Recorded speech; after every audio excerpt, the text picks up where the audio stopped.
কিভাবে আনার গাছের কলম কেটে চারা বুনবো তা আজকে আমি আপনাদের এই ভিডিওতে দেখাবো।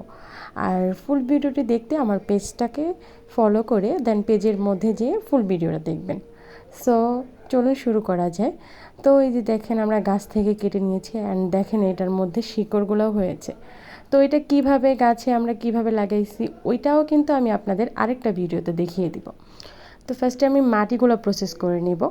আর আমি আপনাদের দেখিয়েছিলাম কীভাবে মাটিগুলো প্রসেস করেছি, মাটির সাথে কী কী মিক্স করেছিলাম। তো আবার এই ভিডিওতে আপনারা দেখতেই পারতেছেন আমরা কী কী মিক্স করতেছিলাম।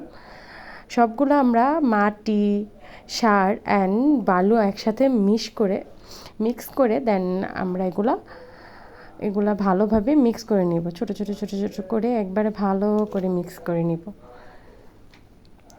ভালো করে মিক্স হয়ে যখন যাবে তখন আমরা এগুলো একটা পলিথিনের মধ্যে ছোট একটা পলিথিন করব। সেই পলিথিনের মধ্যে ভরবো, বা আপনাদের যদি পলিথিন না থাকে বা তখন আপনারা যে কোনো বল বা বালতি ওইখানেও আপনারা সুন্দরভাবে মাটিগুলো নিয়ে চেপে চেপে দিয়ে দেন ওইখানে আপনি গাছটা লাগাতে পারবেন। তো আমাদের অনেকগুলাই বল ছিল, তারপর আমরা এই পলিথিনে ফার্স্টে উঠিয়ে দেন এটা আমরা বড় গাছে বা বড় কোনো বলে লাগাবো, এই কারণে ফার্স্টে ছোট থেকেই করলাম।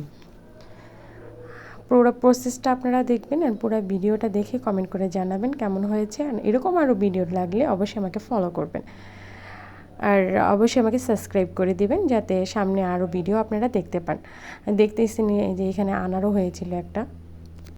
এখন যে পলিথিন দিয়ে আমরা যে ইয়েগুলো প্যাঁচিয়ে রাখছিলাম ওইগুলো এখন কেটে পলিথিনটা ছুটিয়ে নিব, ভালো করে ছুটিয়ে নিব যাতে একটা শিকড়ও না কাটে, কারণ শিকড় কাটলে গাছটা তো আর হবে না। এর জন্য ভালো করে বুঝে শুনে শিকড়গুলো কাটতে হবে।